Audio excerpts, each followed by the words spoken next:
আসসালামু আলাইকুম দর্শক। একটা খুবই ভিন্ন একটি বিষয় নিয়ে কথা বলবো। মানে শাকিব খান বা আফরান নিশোর ভক্তরা ভাই পারেও।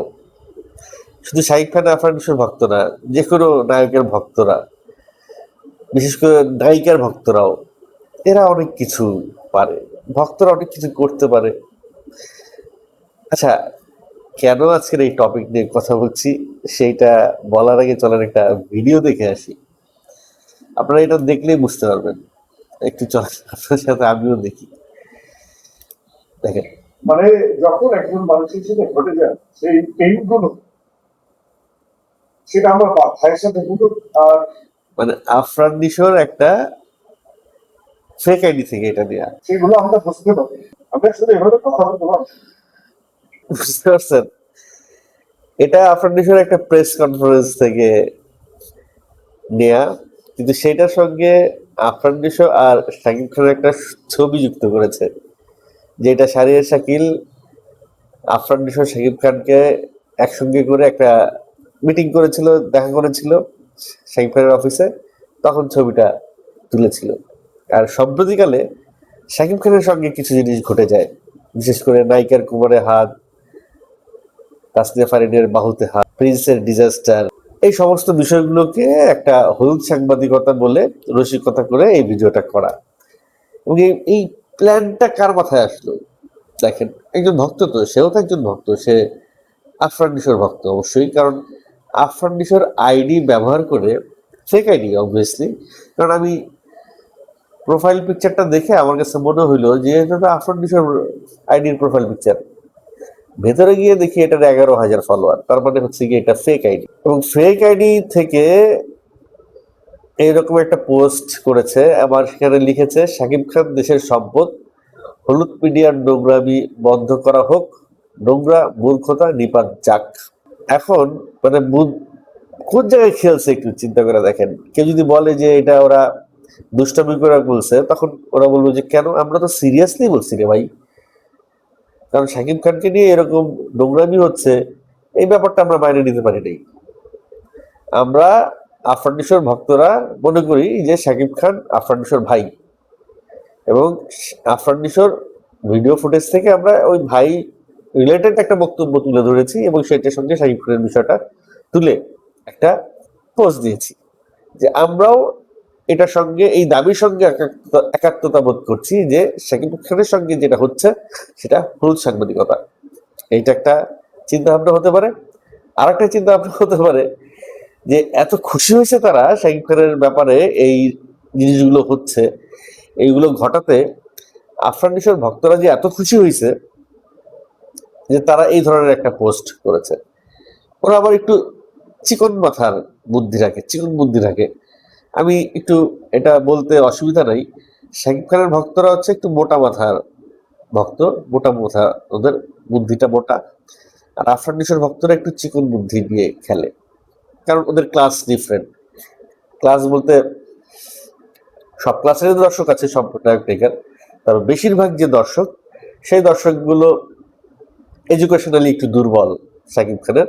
আর আফরান নিশোর বেশিরভাগ দর্শক এডুকেশনালি একটু সবল, এটা বলা যেতে পারে। ক্লাস নিয়ে বললে ভুল হবে, ক্লাসের ব্যাপারটা আলাদা। এডুকেশন অনেকের কম বেশি হইতেই পারে। কেউ ভাই দেখা গেছে যে সংসারের চাপে পড়ালেখা করতে পারে নাই, কেউ উচ্ছন্নে গেছে, বাউন্ডুলে হয়ে গেছে, বাপ্পার কথা শুনে নাই, পড়ালেখা করা নাই, কেউ প্রেমে পড়ে পড়ালেখা করে নাই, কেউ আবার ইচ্ছা হয় নাই, পড়ে নাই। পড়ালেখা, এডুকেশন একটা মানুষকে সভ্য হতে সহযোগিতা করে। একটা শিক্ষিত মানুষের মুখ থেকে কখনো বাপ্পা তুলে গালি আসে না, যেটা শাকিব খানের ভক্তরা করেন। হ্যাঁ, বলতে পারেন যে ভাই, তারা যাদের ভক্ত তাদেরকে নিয়ে কেউ যদি কটু কথা বলে, তাহলে কি মুখ দিয়ে আসবে, গুণগান আসবে, গালি তো আসবে। সরি। তো শিক্ষিত যেই লোক, সেই গালি দিবে না। সে রাগ করলে সে একটা এক্সাম্পল দিবে, সে একটা উদাহরণ দিবে, সে একটা এমন একটা কথা বলবে যে কথাটা বুঝলে বুঝপাতা, না বুঝলে তেজপাতা, যেটা এই যে আফরান নিশোর ভক্তরা সুন্দর করে একটা জোক করেছে, কিন্তু এই জোক কি শাকিব খানের ভক্তরা বুঝতে পারবে? আমার মনে হয় না বুঝতে পারবে। তারা এই জোকের এগেনস্টে যে বাসটা দিবে সেটার ল্যাঙ্গুয়েজটা শুনলে আপনারা বুঝতে পারবেন যে তারা কতটা মাথা মোটা। আমি সবাইকে বলছি না, গণহারে বলছি না, কিছু ডাই হার্ট ফ্যান আছে শাকিব খানের যারা মাথা মোটা, যারা বুঝতে পারে না কোথায় কি বলতে হবে, যারা ফেক আইডি খুলে, মানে এতটুকু সৎ সাহস নাই যে কাউকে গালি দিবা নিজের আইডি থেকে গালি দিই, এতটুকু সৎ সাহস নেই, ফেক আইডি খুলে গালি দেয়। আর যারা যারা নিজেদের আইডি থেকে আসে, দু একজন আমার সঙ্গে নিজেদের আইডি থেকেও আমাকে বলে, আমাকে, আমি যখন আফরান নিশোকে নিয়ে সমালোচনা করি, আফরান নিশোর অনেকেও আমাকে গালিগালাজ করে। আমি যখন শাকিব খানকে নিয়ে সবার তো ভালো মন্দ মিলেই তো মানুষ, যখন ভালো বলি ভালো বলে, যখন খারাপ বলি তখন গালি দেয়। সেটা আফরান নিশোর ভক্তদের যে গালি আর শাকিব খানের ভক্তদের যে গালি, ওই দুইটা শুনলে এদের ক্লাস বললে ভুল হবে, এদের এডুকেশনাল কোয়ালিফিকেশনটা বোঝা যায়, এদের বংশটা বোঝা যায়। এনিওয়েজ, আমরা একটু এইটার কমেন্ট গুলো পড়ে আসি। কমেন্ট গুলো পড়লে আপনারা বুঝতে পারবেন যে কিরকম। দেখেন, শাহজাহান খান এর কমেন্টটা দেখেন, হিসু আসলেই একটা আ সু ধা, বুঝতে পারেন শব্দটা বুঝে ফেলছেন, আমি একটু ডিফারেন্ট ভাবে বললাম, জোকার। এই যে আ ছু ধা, এই ধরনের একটা শব্দ তারা ব্যবহার করলো, এটা কোন ধরনের মানসিকতা এবং কোন ধরনের শিক্ষা নিয়ে তারা বসবাস করে, এই শব্দটা থেকে কিন্তু কিছুটা আঁচ করা যায়। একটা মেগা স্টার, ইন্টারন্যাশনাল লেভেলের স্টার, তার ভক্ত লেভেলটা যদি ইন্টারন্যাশনাল না হয়, তাহলে সে মেগাস্টার জীবনে বুঝবে না যে তার ভক্তরা তাকে কোন লেভেলে দেখতে চায়, তার কোন লেভেলের সিনেমা করা উচিত। তো ভক্তদের রুচিরও একটা ব্যাপার আছে, ভক্তদের রুচিরও পরিবর্তনের ব্যাপার আছে, রুচির চাহিদার ব্যাপার আছে। এখন এই ভক্তরা মনে করেন যে 1000 কমেন্ট লিখলো আমি শাকিব খানের এরকম ছবি দেখতে চাই, আর একজন রুচিবান ভক্ত লিখলো যে আমি শাকিব খানের এই ধরনের ছবি দেখতে চাই। আমি শাকিব খান তো দেখলো যে 1000 লোক বলছে যে এই ধরনের দেখতে চায়, আর একজন বলছে এই ধরনের লোক দেখতে, এই ধরনের ছবি দেখতে চায়। উনি তো ধরে নিবেন যে ওই 1000 যারা বলছে তাহলে আমার ওই ধরনের ছবি করতে হবে, বা আমার এই অভিনয়টা ওই 1000-এর কাছে এত ভালো লাগছে, তার মানে আমি ঠিক আছি।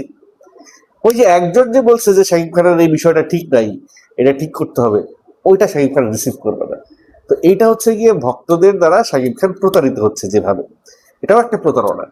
শাকিব খান প্রতারণার শিকার হচ্ছেন ভক্তদের দ্বারা, উনি ঠিকঠাক গাইডলাইনটা পাচ্ছেন না। প্রিন্স দেখে শাকিব খানের এমন কোনো ভক্ত নাই বলেছে যে সুপারহিট ছবি, খুবই ভালো গল্প, খুবই ভালো মেকিং, ব্যবসাও করছে মাশাল্লাহ, এই ধরনের কথাগুলো শাকিব খানের 90% ভক্তই বলছেন। 10% ভক্ত বলছেন যে না, গল্পটা ভালো হয় নাই, মেকিং ঠিক হয় নাই, মেকিং এর দুর্বলতা আছে, অনেক ত্রুটি আছে সিনেমার মধ্যে, সেই ওয়াইফাই দেখা গেছে, তারপরে টিজারে ফার্স্টে মেশিন গানটা ভুল ছিল গ্রাফিক্সে, এরকম অভিনয়ের ত্রুটি ছিল, বা এই ধরনের শাকিব খান ছাড়া বাদ বাকি অনেক নায়ক নায়িকার ঝামেলা ছিল, অনেক আর্টিস্ট, এই ধরনের কথা হয়তো 10% বলবে, বাকি 90% এই জিনিসটা বলবে না। আবার আফরান নিশোর ক্ষেত্রেও তাই, যে কেউ হয়তো মেনেই নিবে না যে দম খারাপ হয়েছে, কিন্তু আমি এইবার ঈদে দমও দেখেছি, প্রিন্সও দেখেছি, দুইটাই আমার কাছে মনে হয়েছে যে আপ টু দ্য মার্ক হয় নাই। তো যখন আমি বলছি Prince up to the mark হয় নাই, যে ধরনের গালিগালাজ শুনছি শাকিব খানের ভক্তদের কাছ থেকে, যখন আমি বলছি দম আপ টু দ্য মার্ক হয় নাই, ওই ধরনের গালিগালাজ কিন্তু আফরান নিশোর ভক্তদের থেকে শুনে নেই, তারা রিসিভ করতে পারে, তারা ওইটাকে অ্যাডপ্ট করতে পারে যে না, কথাগুলো যে বলছে তার মধ্যে যুক্তি আছে। আফরান নিশোর অভিনয় নিয়ে কোনো সমস্যা নেই, কিন্তু দমের চিত্রনাট্যে কোনো দমই নাই। হাফ টাইম পর্যন্ত বা হাফটা ইন্টারভেলের আগে একটা ভালো একটা সাসপেন্স তৈরি করতে পারছিল, কিন্তু শেষের দিকে গিয়ে পুতাই গেছে, টুপ করে শেষ হয়ে গেছে সিনেমাটা। তো যাই হোক, এটা একটা, এই রিভিউ নিয়ে এখন কথা বলবো না, কিন্তু আমি জাস্ট দর্শকদের দুষ্টামি, দর্শকদের অবস্থান নিয়ে একটু কথা, আমার এই কন্টেন্ট দেখে অনেকেই আমাকে আনসার আনসাবস্ক্রাইব করতে পারেন, আমার চ্যানেল ছেড়ে চলে যেতে পারেন, আই ডোন্ট কেয়ার। আমি বেসিক্যালি চ্যানেল খুলেছি আমার যেটা সঠিক মনে হয় আমি সেটা কথা বলবো। আমার কাছে যেটা সাদা মনে হবে সাদা বলবো, কালা মনে হলে কালা বলবো। আমি কারো পক্ষপাতিত্ব নিয়ে কখনোই আমার চ্যানেলে কথা বলিনি। যেদিন আমি শাকিব খানকে নিয়ে ভালো বলছি সেদিন আফরান নিশোর ভক্ত এসে আমার দালাল বলছে, যেদিন আমি আফরান নিশোর নিয়ে ভালো বলছি সেদিন শাকিব খানের ভক্তরা এসে আমার দালাল বলছে, যেদিন আমি দুজনের নিয়ে খারাপ বলছি সেদিন দুজনই আমার এসে বকাবাজি করছে, দুই গ্রুপই। তো তারা বেসিক্যালি ভক্তর এমন হওয়া উচিত যে ভক্ত আসলে খারাপ ভালো বুঝতে যাবে, এইটুকু মেধা তার থাকতে হবে যে এটা খারাপ এটা ভালো। খারাপকে খারাপ বললে বরঞ্চ আমি যার ভক্ত সে নিজেকে শুধরে নেবে, খারাপকে ভালো বললে সে নিজেকে শুধরানোর সুযোগটা পাবে না, সে মনে করবে আমি তো ঠিকই আছি। তো যাই হোক, মজাটা আজকে এখানে পাইছি যে কতটুকু দুষ্টু হইলে, কতটুকু উইটি হইলে, কতটুকু চিকন বুদ্ধি সম্পন্ন হইলে এই ধরনের দুষ্টামি করতে পারে। মানে দুষ্টামিও করলো আবার বুঝতেও দিল না যে অপমান করছে। তো যাই হোক, এটা কিন্তু ঠিক হয় নাই। আফরান নিশোর ভক্ত বলেই বলছি, বা শাকিব খানের ভক্ত যেই হোক না কেন, এটা ঠিক হয় নাই, উচিত হয় নাই।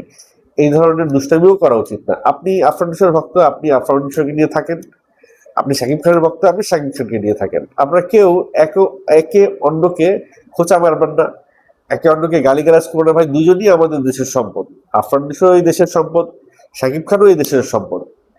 দুজনের সিনেমাই আমাদের দরকার। এক শাকিব খান দিয়ে শুধু পুরা বাংলাদেশের সিনেমা ইন্ডাস্ট্রি কখনোই কি করবে না, উন্নতি করবে না। ভাই, টিকে আছে, কোন রকমের টিকায় রাখছে শাকিব খান বাংলাদেশের সিনেমা ইন্ডাস্ট্রি। কিন্তু এক শাকিব খানের উপরে এটা সম্ভব না। দেখেন, যখন সালমান শাহ ছিল, রুবেল ছিল, ইলিয়াস কাঞ্চন ছিল, কতগুলো সুপারস্টার ছিল, 100টা সিনেমা রিলিজ হইতো ঈদের দিন, 90টা সিনেমা রিলিজ হইতো, 20টা সিনেমা রিলিজ হতো, 30টা সিনেমা রিলিজ হইতো। শাকিব খান থাকার সময় 20-30টা সিনেমা রিলিজ হয়েছে। কিন্তু আস্তে আস্তে সেই সিনেমা কোথায় নেমে আসতেছে দেখছেন। সো আমাদের অনেক ভালো ভালো অভিনয় শিল্পী দরকার, তাদেরকে তৈরি করা দরকার, তাদেরকে জায়গা দেওয়া দরকার। শাকিব খান অবশ্যই সবার উপরে থাকবেন, পরে যারা আসছে তাদেরও জায়গা দিতে হবে, তাদের জন্য ফিল্ডটা তৈরি করতে হবে। নিজেরা খোঁচাখুচি করে নিজেদের সিনেমার মাঠটা ফাইনালাইজ করবেন না। আমাদের দেশের বাইরে লোক কি বলছে না বলছে সেটা তাদের মাথায় ব্যথা না, আমাদের মাথা ব্যথা না। কারণ তারা দ্বারা আমাদের দেশের সংস্কৃতি ওন করা না, তারা আমাদের দেশের ফিল্ম ইন্ডাস্ট্রি ওন করা না। আমাদের দেশের সিনেমা বাস যাক, আমাদের দেশের সিনেমা চাঙ্গে যাক, তার সে শাকিব খানের ভক্ত, তারা শুধু শাকিব খানের সিনেমা ঠিক থাকে হইলো, এটা হইলে হবে না। সবগুলো সিনেমা ভালো যেতে হবে, তাহলে ইন্ডাস্ট্রি সামনে আগাবে। একজন প্রডিউসার বাঁচলে সে আর একটা সিনেমা বানাবে, প্রডিউসার পড়ে গেলে সে আর একটা সিনেমা বানাতে পারবে না। যেটা তাই বলে খারাপ সিনেমা বানায় প্রডিউসার বাইসে যাবে এটাও ঠিক না, তাতে করেও সিনেমার দর্শক হারায়। একটা ভালো সিনেমা হলে দর্শক বাড়ে, একটা খারাপ সিনেমা হলে দর্শক কমে। কারণ একটা খারাপ সিনেমা হয়েছে সেটারে আমি বললাম ভালো হয়েছে, এইভাবেও দর্শক বাড়ানো যাবে না। অতীতে অনেক বাজে সিনেমা হয়েছে, অনেক বাজে সিনেমা হয়েছে, সেগুলো রিভিউ ভালো ভালো দিছে, কিন্তু দর্শক বাড়াইতে পারা নাই। পেইড রিভিউ হয়, অনেক পেইড রিভিউ হয়, টাকা দিয়ে ভালো ভালো রিভিউ করায়, টাকা দিয়ে ভালো ভালো রিভিউ লেখায়। যখন কন্টেন্ট ক্রিয়েটাররা ছিল না তখন পত্রিকায় পেইড লেখালেখি হইতো, খুব এমন বাজে সিনেমা কিন্তু লিখতো খুব ভালো সিনেমা, তারপরেও কিন্তু দর্শক বাড়াইতে পারে নাই, হল বাড়াইতে পারে নাই। লাভ কি? লাভ কি? সো সঠিক সমালোচনাটা দরকার। যাই হোক, আমি আর কমেন্ট পড়লাম না।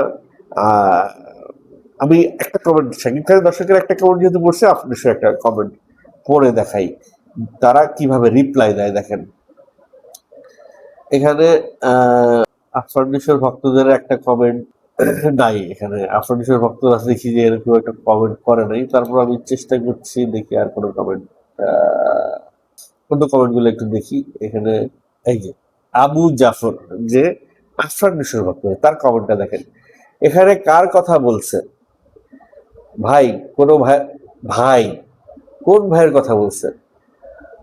দম সিনেমার কাহিনী যার জীবন থেকে নেওয়া, তার কথা বলতে গিয়ে কান্না করেছে, হুদাই সাকিবের নাম নিয়ে জুড়ে দিলেন। এটা বোঝা যাচ্ছে না, হয়তো এটা সাকিব খানের ভক্ত হতে পারে, আফরান নিশোর ভক্ত হতে পারে। তো আমি আই গেস এটা আফরান নিশোর ভক্ত। আরেকজন লিখেছে আল্লাহ ওনাকে জান্নাত নসিব করুন, দুষ্টামি করে লিখছে, যোগ করে লিখছে, এটাও আফরান নিশোর ভক্তদের হতে পারে। মানে আফরান নিশোর ভক্তদের লেখার ভিতরে একটা মডারিটি আছে, একটা মডেস্টি আছে। সো এই জায়গাটা আমি বোধহয় বুঝাইতে পারছি। আমার মনে হয় এর চেয়ে খোলামেলা আর বলার দরকার নেই, সবাইকে জবাব দেওয়াও আমার দরকার নেই। অনেক কমেন্ট আসে আমার কন্টেন্টে, আমি সবার জবাব দেই না, কারণ ওরা তো বুঝতেই পারবে না আমি কি বলতে চাই, ওদেরকে ওই ক্ষমতাটাই দেয় নাই। ওরা যে কতটা গোয়ার, কতটা, সবাই না, আমি আবারও বলছি, অনেক সাকিবিয়ার আমি পাইছি আমাকে প্রথমে থ্রেড দিছে, পরে যখন আমি তার সঙ্গে প্রথম দিকে এগুলো করতাম, এখন আর ধৈর্য হয় না, আমি যখন তার সঙ্গে ফোনে কথা বললাম, তখন সে আমার কথা শুনতে শুনতে আস্তে আস্তে সে বুঝলো, রিয়ালাইজ করলো যে না, হি ওয়াজ রং। সেই ছেলেটি এখন আমার কন্টেন্ট দেখে, লাইক দেয়, রিয়াক্ট করে, কিন্তু কমেন্ট করে না। আগে কিন্তু খুব বাজে বাজে কমেন্ট করতো, এখন আর কমেন্ট করে না, কারণ সে বুঝতে পারছে। তো এই ধরনের অনেক ভালো ভালো বুঝদার দর্শকও আছে, ভক্ত আছে। কিন্তু শাকিব খানের যে পরিবর্তন হয়েছে, আমি বলবো এর চেয়ে বেশি ভালো পরিবর্তন হতে পারতো, আরো স্মার্ট হইতে পারতো শাকিব খান, আরো সিগনিফিকেন্ট হইতে পারতো। এখনো শাকিব খান কোনো প্রেস কনফারেন্সে গেলে ঠিক মতো কথা বলতে পারে না, এক লাইন কথা বললে 7 বার মুখে হাত দেয়, কি হাসে, কি করে না করে, মানে এতে এতে হয় কি যে পার্সোনালিটি ডিসঅর্ডার বলে একটা বিষয় আছে, মনে হয় যে শাকিব খানের কোনো পার্সোনালিটি নাই, এরকম একটা ভাব ফুটে ওঠে। স্মার্টলি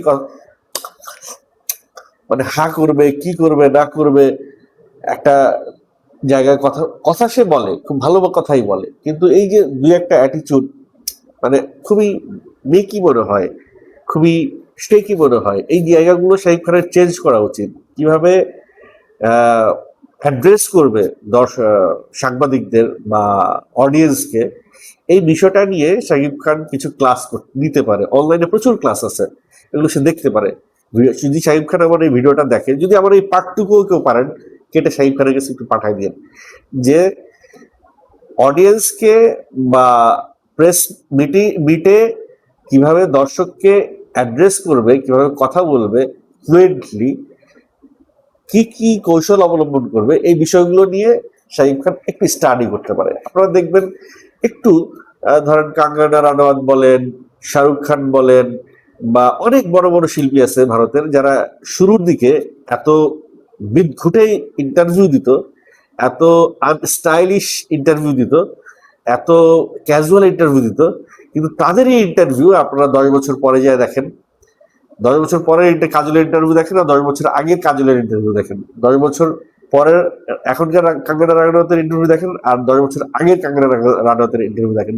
এক্সেন্ট থেকে শুরু করে, কথা বলার স্টাইল থেকে শুরু করে, লুক থেকে শুরু করে, প্রত্যেকটা জিনিসের উপরে তারা ওয়ার্ক করছে, কাজ করছে। কিন্তু শাকিব খান আমার মনে হয় সে গড গিফটেড, তো সে ভাবছে যে আমার চাইতে ভালো তো এই দেশে আর কেউ নাই, আমি যা করবো তাই সেরা। ইভেনচুয়ালি তাই, কারণ শাকিব খান যা করবে তাই তার অডিয়েন্সের কাছে মনে হয় যে কি জাদু। এনিওয়েজ, শাকিব খানকে আমিও পছন্দ করি, আমিও তার ফ্যান, তাই বলে তার খারাপকে আমি খারাপ বলবো না, এটা হতে পারে না। আবার আফরান নিশোকেও তার খারাপকে খারাপ বলবো না, এটা হতে পারে না। সো অবভিয়াসলি একজন কন্টেন্ট ক্রিয়েটার হিসেবে আমার যে কাজটুকু আমি সেটা করি। এখন কেউ গালি দিবে, কেউ বুঝবে, কেউ বুঝবে না, এটাই স্বাভাবিক। যাই হোক, আমি বলবো যে শেষ কথা এটাই, আফরান নিশোর ভক্ত হোক, শাকিব খানের ভক্ত হোক, যে যার ভক্ত হোক, আপনারা অবজা কাদা ছোড়াছুড়ি করেন না, কারণ একই পরিবারের দুটি সন্তান, বাংলাদেশের সিনেমারই দুটি নায়ক। সো যে যাকেই অপমান করছেন, আপনারা বাংলাদেশের সিনেমাকেই আলটিমেটলি অপমান করছেন।